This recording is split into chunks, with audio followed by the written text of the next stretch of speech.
There are quite a few new games dropping this week. There's a pretty interesting horror title. You've got a major upgrade dropping, a awesome open world RPG coming to the Switch that I want to talk about briefly, and some major DLC on top of that. So without further ado, let's get right into it. And starting things off, we have Mundaun. This is a horror title that has a very, very cool look to it. It's got a hand-drawn art style and definitely has that essence of horror. Has that eerie vibe that I know a lot of people like out of their horror experiences. It's noted to be a lovingly hand-penciled horror tale set in a dark, secluded valley of the Alps. Explore various areas full of secrets to discover, survive hostile encounters, drive vehicles, fill your inventory, and solve a variety of handcrafted puzzles. This is due out tomorrow.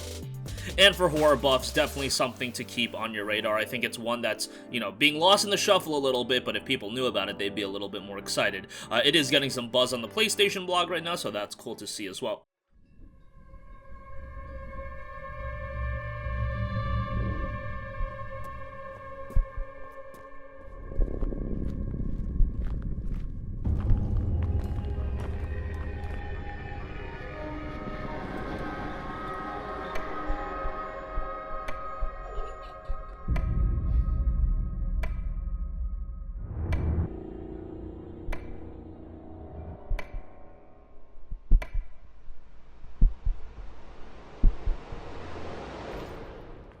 Alright, next up, we have In Rays of the Light. Now, this was released on Steam back in June of last year as the Light Remake.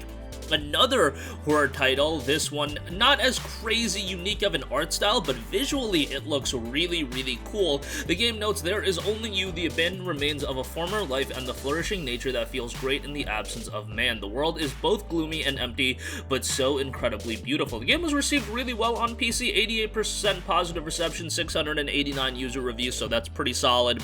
Was released on PC for only $5, so if it retains that price on PlayStation, that should be a pretty palatable pickup for a lot of people, but it is a relatively short game, so just bear that in mind. It does have two different endings though, so a little bit of replayability as far as that's concerned. But you can check this out on pretty much every major platform on March the 17th. PS5, PS4, X1, Switch.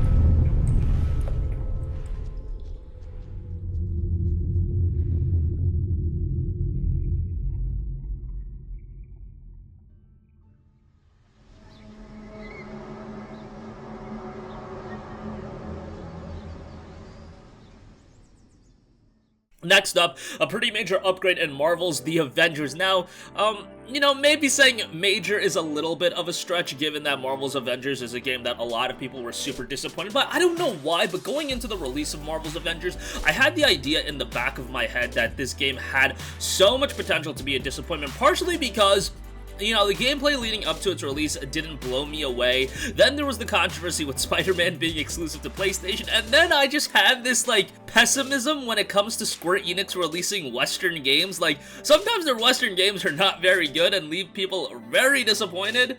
And I love Square Enix, they're one of my favorite publishers ever. I didn't hate Marvel's Avengers even as most people though. I had some fun with it, and yeah, is it worth $60? Absolutely not. You got talk of people saying the game should go free to play. I don't think that's gonna help the game that much, but hey, at least you are getting the upgrade on the PlayStation 5. It is going to be running better, it is going to be playing better, and if you can get it south of $15, I mean, there is some fun to be had. I know that's like a crazy price point to get this game at, considering it just came out back in September, but sometimes them's the breaks. Games aren't worth $60, but if you pick them up at 15 or less, they become a much better playthrough, and I think with Marvel's Avengers, you're getting exactly that. But the upgrade is dropping to PS5 and Xbox Series X on March 18th. A world divided. Its heroes outlawed. When evil eclipses hope, the only thing left is to fight back. War darkens the horizon. And it's going to take us all to stop Armageddon. Next up, we have Stubbs the Zombie in Rebel Without a Pulse. This is dropping tomorrow, and it is dropping at $19.99. The game is set in 1959 and the city of Punch Bowl, Pennsylvania. It's the beacon of progress and ideal living. Show the living the law and order are no match for a dead man on a mission. Your boyfriend's back, Maggie, and Punch Bowl is gonna be in trouble. Eat brains, chomp on the living, and replenish your body arsenal of zombie sputum, gut grenades, and the stunning, unholy flatulence. Now, this is a game that definitely doesn't take itself too seriously. A little bit wacky, a little bit zany. It wasn't on my radar for quite a while, but it is dropping tomorrow. $20 price tag might be a little bit steep for some people, but maybe down the line on a sale, it is going to be something worthwhile checking out.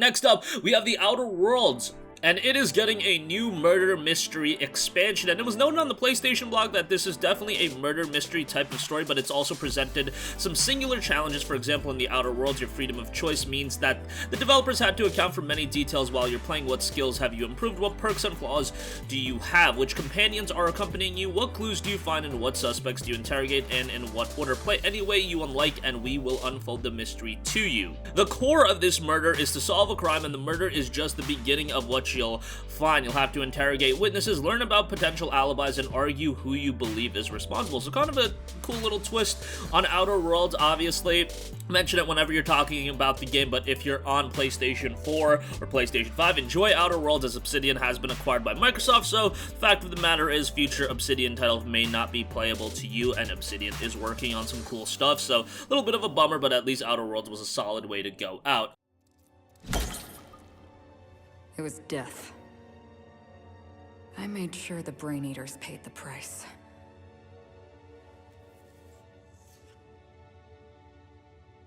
But at what cost to me?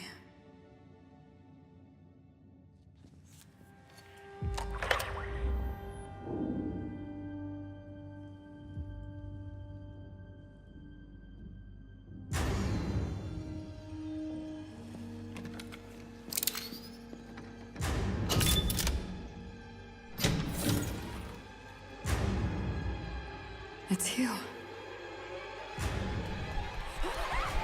Okay, I want to wrap things up with talking about a couple of Nintendo Switch titles. Kingdoms of Amalur Rereckoning is coming to the Switch. This is an awesome release, already available on PlayStation 4, PC. I love this game. Some people felt differently about it. They saw the combat a little bit repetitive. I thought it was an awesome action open-world RPG. Is the story anything to write home about? No, not necessarily, but I thought there was a lot to like out of Kingdoms of Amalur. Got the DLC content here, and to be able to take it on the go on the Nintendo Switch, I think is going to be great. If you haven't checked it out yet, you can play it on the Switch. You can already pick it up on PlayStation 4 and Xbox One and PC, and you can get it relatively cheap these days, and it's getting an expansion later this year, which is really cool for a game that released so long ago, at least its initial release. This Rereckoning version came out in September, drops on Nintendo Switch tomorrow.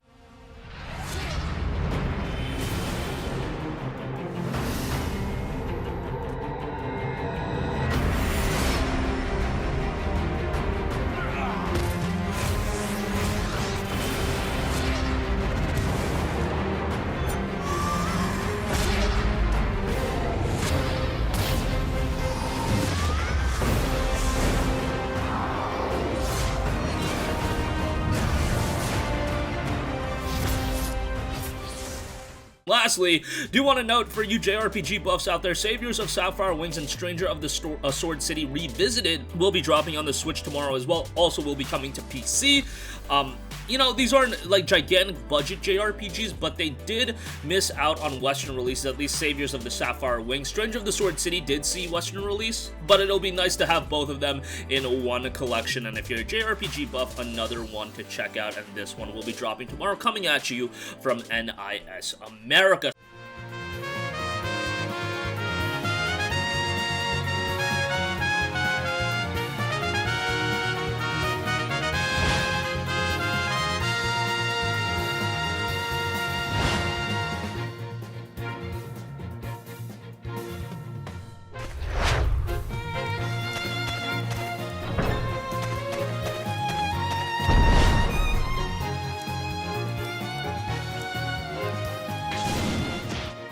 So that's gonna wrap up this one. A little bit of a lighter week in terms of new releases at a, mainstream level and big budget level. However, some cool horror titles. You've got Outer Worlds DLC, Marvel's Avengers getting an upgrade. I mean, you can get the game relatively cheap these days. KOA Rereckoning coming to Switch, and Saviors of Sapphire Wings and Stranger of the Sword City, I think, is a cool release as well. That's gonna wrap up this one. Sound off with all of your thoughts in the comment section down below. Thank you for watching, and goodbye.